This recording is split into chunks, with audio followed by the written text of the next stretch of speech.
Hey, what's going on, little dragons? How are you feeling today? If you're feeling good, please do let me know down in the comments below. Drop a like on this video, share this video with your friends and family. Don't forget to punch that subscribe button, as it will help your little dragon out so very much. Today we are going to be checking out some World War II, man. This video is called The Fallen of World War II. This was requested for me to react to on one of my previous videos by somebody down in the comments below. A subscriber request that we're going with once again, which I'm very excited about, you know, because it's, you know, usually something I don't really expect, and it's very it opens my mind up in different ways, which is great. This one, The Fallen of World War II, you know, a couple of weeks back we did actually watch some like World War II related videos and Hitler related videos. I have a feeling this is gonna be the impact, or maybe like even the deaths and the death count.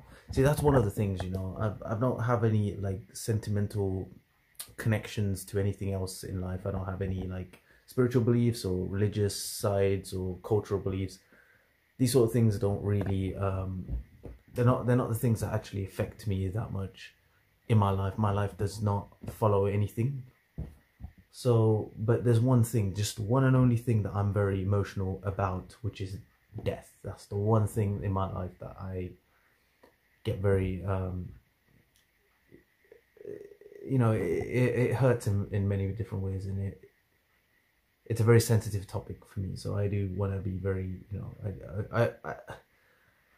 oh, God. Yeah, so I have a feeling this one is going to be about, you know, deaths and stuff, and so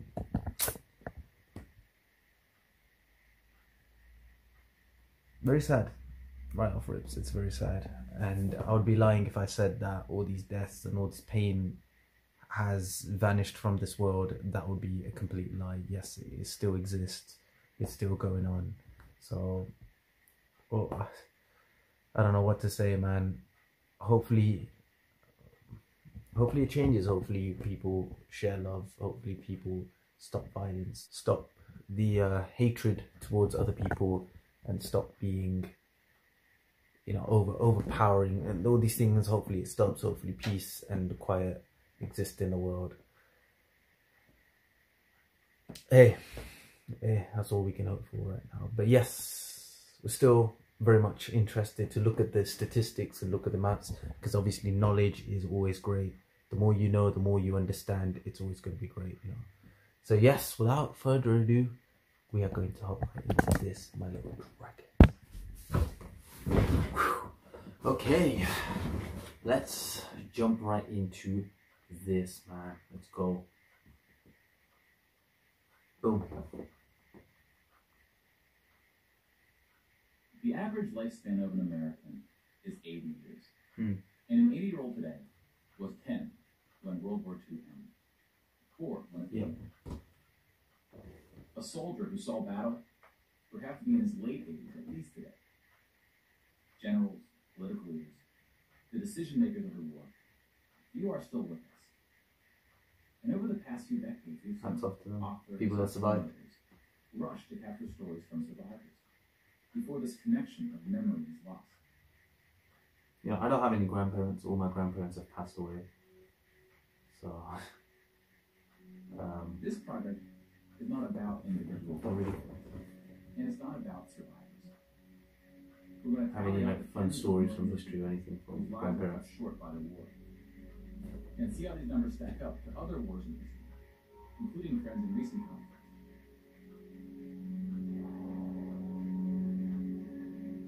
Ooh. We'll be counting soldiers and civilians separately. Each of these figures represents 1,000 people who died. Civilians were of all walks of life, whereas military deaths were almost entirely men. The average age was about 23. In most battles, average age 23. What? That's my age. More than 1,000 who were injured. The word casualty can be confusing because in military speak, it often includes both deaths and injuries, and anything else that gets a soldier out of service. Here, we're just counting the deaths. Yeah, see, I was right. It was about deaths. With American soldiers.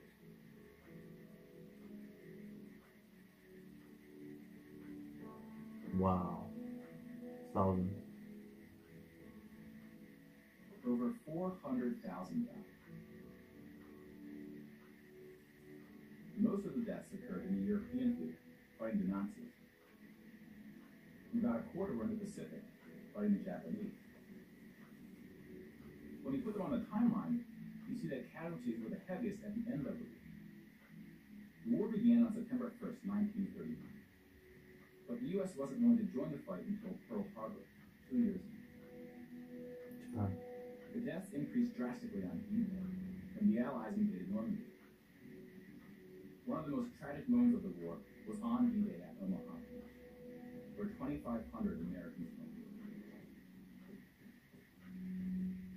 So about the same number of U.S. soldiers died on this single beachhead as the entire 13 years of the recent war in Afghanistan. The bloodiest battle in the Pacific was Okinawa, which lasted 82 days, during which 12,500 Americans died. Oh, that's not a About small number. 5,000 of these deaths were at sea from kamikaze attacks. Oh, God. Now let's look at some other countries, starting with Europe. Germany? Germany started World War II when it invaded Poland. Poland ultimately lost 200,000 soldiers in the war. God. Most died after the invasion while the country was occupied by Germany and the Soviet Union. Why did he kill him? Germany, meanwhile, lost just 16,000 on the invasion of Poland. The Nazis went on to invade and conquer other countries, including Denmark, Belgium, the Netherlands, France, Greece, and Yugoslavia. France surrendered, but after losing 92,000 soldiers in the Battle of France. God. Over 200,000 ultimately fell, which includes deaths in POW camps, French colonies, and other places. That's 92,000 families. Yugoslavia suffered almost 500,000 military deaths. The initial invasion brought relatively few casualties on both sides, but the deaths mounted under Nazi occupation due to guerrilla fighting, civil conflict, and mass executions. The Nazi invasions were swift, with relatively few German losses. Even the Nazi commanders expressed surprise at their success. And then we have the United Kingdom and the United States, who were not invaded but took the fight to the Nazis. Britain lost about the same number of soldiers as the U.S., which includes the British colonies. Germany lost about 500,000 soldiers fighting the U.S. and Britain in what is known as the Western Front, which took place in France and Belgium.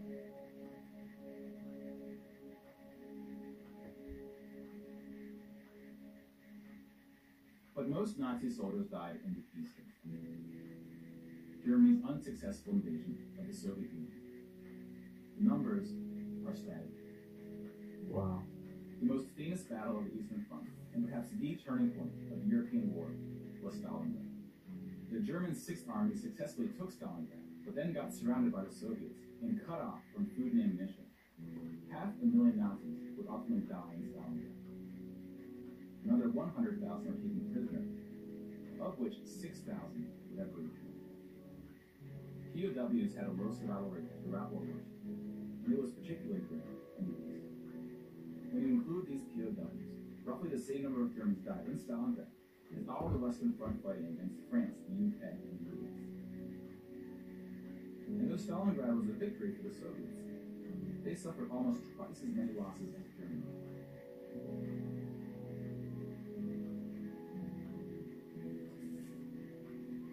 The Soviet Union would eventually defeat the once unstoppable German army, killing 2.3 million Nazi soldiers.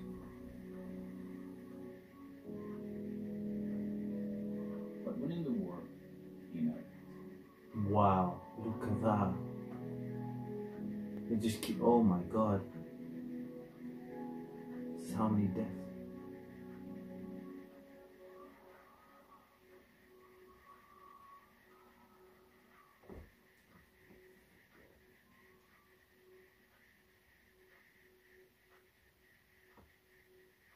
Don't know what else to say.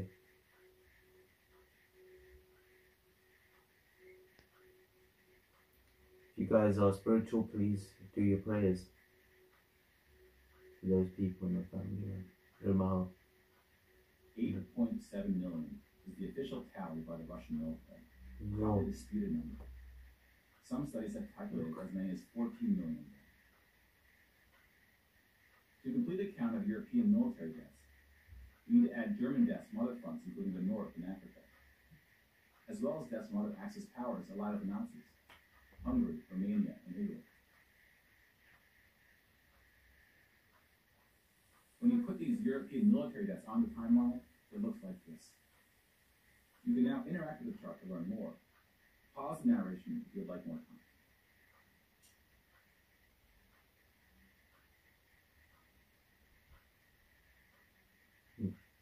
And now we switch to civilian deaths.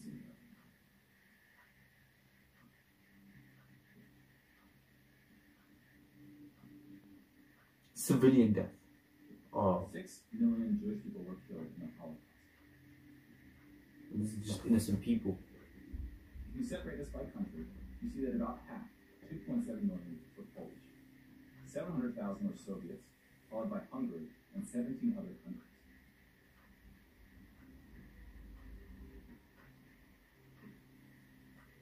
Broken down another way, about half of the 6 million were killed in the concentration camps. Over 1 million died in Auschwitz. Most were killed in gas chambers.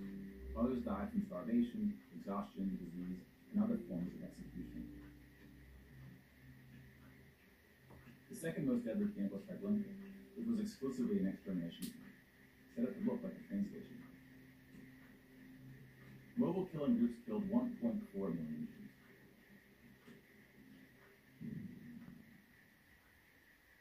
Like with the gas chambers, men were killed first to reduce the risk of revenge.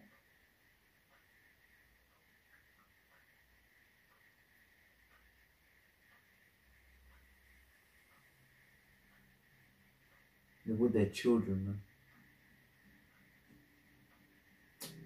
Can't look at this, man. The Holocaust also includes non-Jewish deaths. Between 130,000 to 500,000 Roma, then called gypsies, were killed. The numbers are disputed. About 250,000 people with disabilities were killed. Homosexuals, Catholics, and other groups were also exterminated, but their numbers are relatively small. Some historians say that other civilian deaths should go under the label of Holocaust. About 2 million non-Jewish Poles were killed under German occupation, some of which were sent to the gas chambers at Auschwitz. When you combine civilian and military deaths, over 16% of the total Polish population died in World War II, which is the highest percentage of any country. But not the highest in total death count. The Soviet Union again tops that list, losing at least as many civilians as it did soldiers. Somewhere between 10 and population Soviet. A particularly dark moment for the Soviet Union was the siege of Leningrad. Now, what was it? German forces surrounded Leningrad before civilians could be evacuated. Supplies, including food, were cut off for 2.5 years. Yeah. 1.5 million people died as a result, mostly from starvation, mostly civilians. Stalin's cruelty towards his own people is partly responsible for these numbers. He often didn't allow civilians to evacuate from cities, thinking it would cause the soldiers protecting them to fight harder. About 1 million Soviets died in Stalin's own labor camps, called the Gulag. Just about every country suffered civilian losses, especially countries who were in the lead. While many died as a result of so-called collateral damage, the biggest numbers occurred when there was no accident. Civilians were exterminated, purposely fired upon and bombed, used as human shields, or intentionally deprived of food. The intentional killing of civilians was done by most warring parties, including the United Kingdom and the United States. The United Kingdom was scared of a land invasion, but still lost 60,000 civilians, largely from German air raids or blitzes, often directed at civilian population centers. The UK did the same to German cities at a much greater magnitude, causing about 10 times the number of deaths. But most German civilian deaths came from the ground at the late stage of the war. When the Nazi regime collapsed, civilians living in occupied regions had to desperately flee from the advancing Soviet army. Rapes were widespread, and death estimates ranged from 600,000 to 3 million.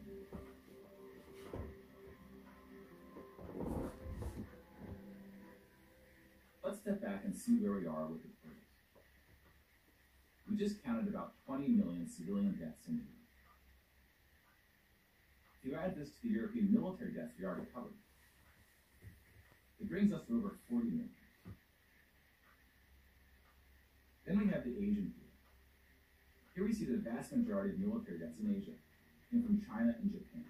Oh, they're going to show you the total of everybody in the world, how many people died in the world. Indonesia, Korea, Indochina, and the Philippines can be attributed to Japanese war crimes. They're scare us with numbers now. Nazi atrocities due to the sheer scale of the cruelty.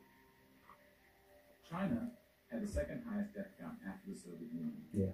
And like the Soviets, the Chinese government demonstrated a stunning willingness to sacrifice its own people. Chinese nationalists opened the dike at the Yellow River, hoping the flood would halt the Japanese advance. 500,000 Chinese civilians or more were killed, which is 2 or 3 times the number who died in all countries in the 2004 Asian tsunamis.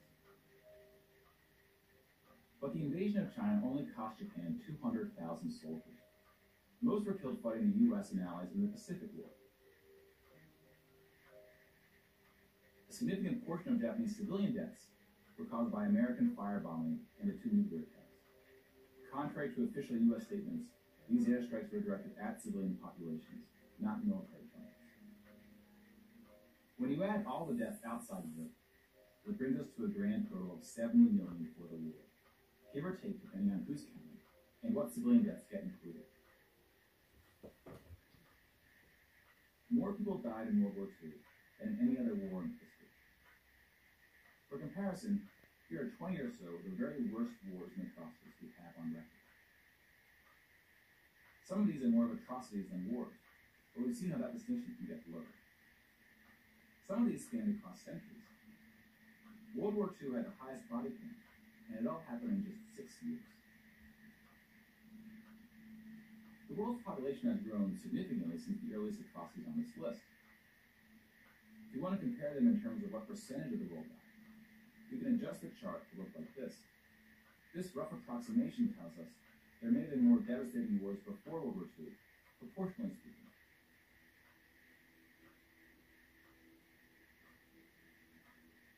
Who cares? A life is a life, man. I don't care about the proportional. A life is a life. Death is death. When we turn to post-war conflicts, it's hard to say anything that isn't controversial. But the data shows something quite extraordinary has been happening. In 1989, John Gaddis coined the phrase "the long peace" to identify the absence of conflict between the nuclear powers during the Cold War. 25 years later, the Cold War is over, and the term is still being used, although its meaning may have shifted. European countries have not fought each other, except this 10-day war in 1956 when the Soviet Union invaded Hungary.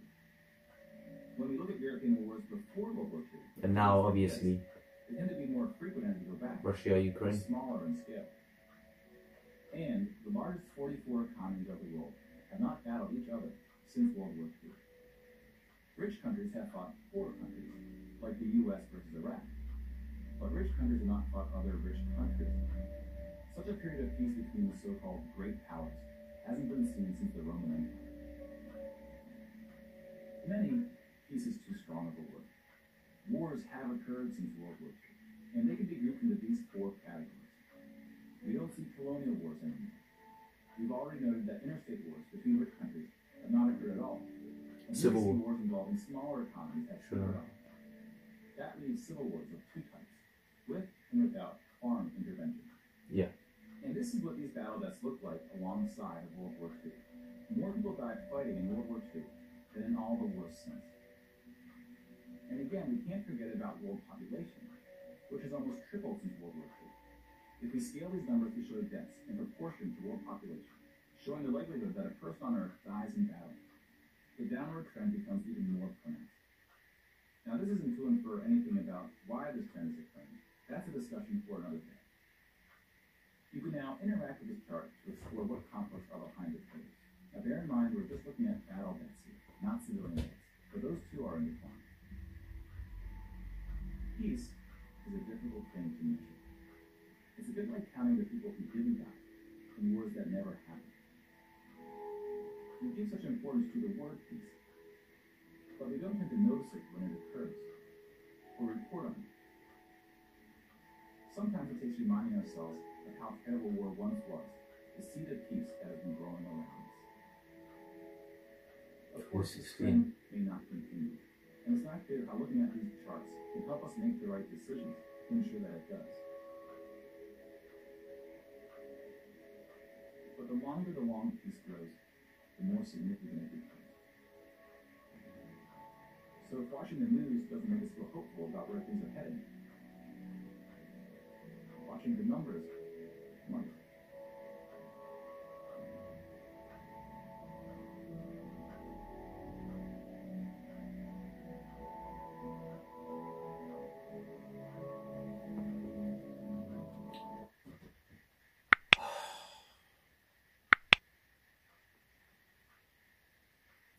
Okay, first of all, the guys that put this together, you know, amazing work.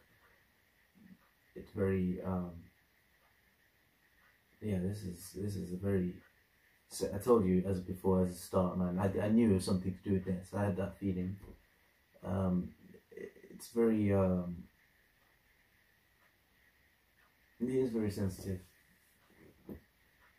But yeah, they calculated it, they showed us the charts, they showed us, you know, the time, and in proportion to other wars and other time periods. Was it that, I actually thought,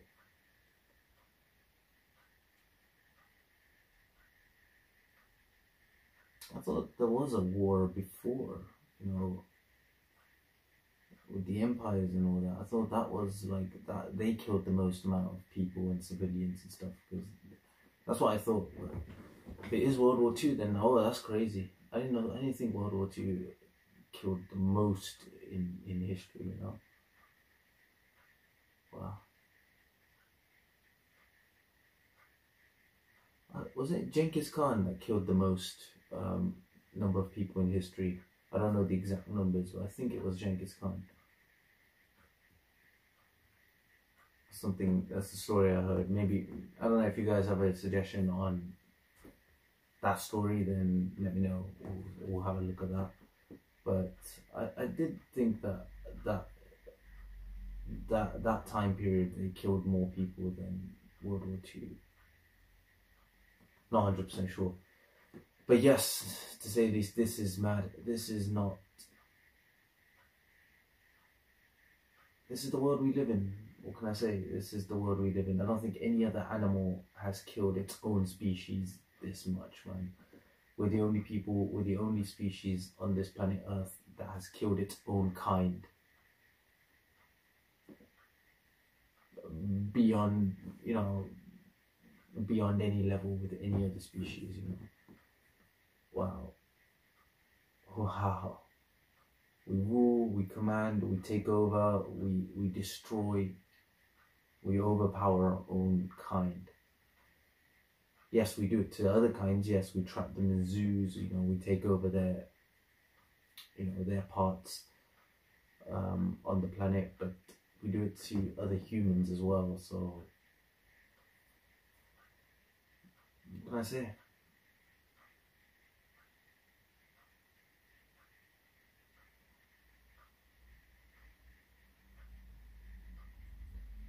Hopefully, like, cyborgs and stuff don't take over us in the future, man. That will be nasty, you know. That will be very, very nasty.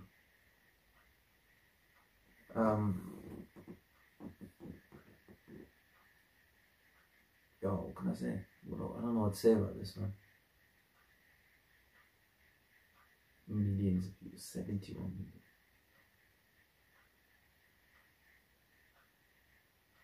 That's just 71 million of people just like me and you, you know, just normal, everyday people. Okay, the soldiers, apart from the soldiers, I mean, there's like 20 million just normal people like us that wanted to live life, you know, wanted to have dreams, to survive, to reproduce. These sort of people, their whole generation has just gone extinct, you know. Maybe we might have had more geniuses in this world, more scientists, more amazing athletes, Olympic champions. But hey, you know, that's it. poof. It's all gone, man. It's literally, essentially all gone. Oh, you know, something worse could have happened. You never know, you know. It's always, you know, it could be more geniuses could have been made, or more idiots could have been made. Who knows? But I'm just saying, that is still mind blowing. That many people, that many generations has been taken over and conquered over history, man. Hey, it's still happening today, so hopefully, I don't know what to say. I'd say that it doesn't continue in the future, but now it is. So I could just hope for the best. I just definitely wish things do come to an end and the world does go into peace and everybody supports and looks after each other. They said people when they starve to death and stuff. See, that's a case that still happens today. You know, they say the rich get richer, the poor get poorer. I think there's a reason for that. I think there is a financial, you know, economic reason for that, why they can't, you know, physically just go and give them all the money and have everybody have the same amount of money. There's a complicated reason for that, to do with like inflation and all that stuff. So, yeah, money is a big deal, you know. Money nowadays is. It was a movie I seen a while ago. In the movie they explained that if there's any sort of corruption or any sort of violence involved, this is because somebody above you. It's because of the money, the overwhelming amount of money they have. That's the reason for all the corruption and all the violence that happens. And that's true. I see that. That is very true. Yeah, money can do a lot. But yeah. Look after yourselves, support yourselves, feed yourselves, feed your family, and every bit that you have left, you know, try to share, give to other people.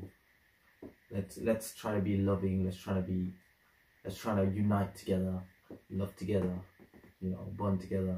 Try our best. Obviously, we can't practically look after everybody because not everybody are good people, but we should know the good people around us, and we should be the good people. Good and good come together perfectly, and we can live a healthy, happy life with healthy, happy relationships. That's just my take. But I don't know, man.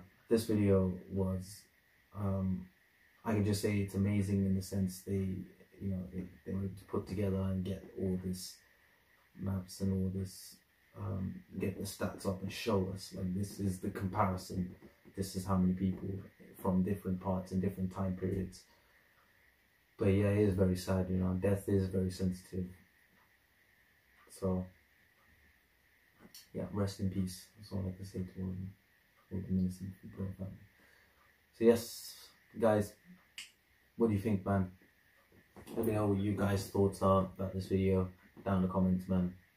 If there's any more suggestions, anything you have, let me know down in the comments below, and I will definitely check it out, man. You guys are all awesome, man. You guys are all with me.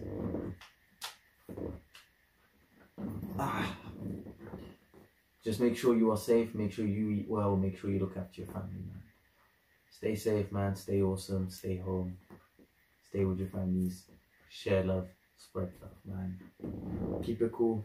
Keep it simple, my little dragons, and I will definitely see you all in the next video.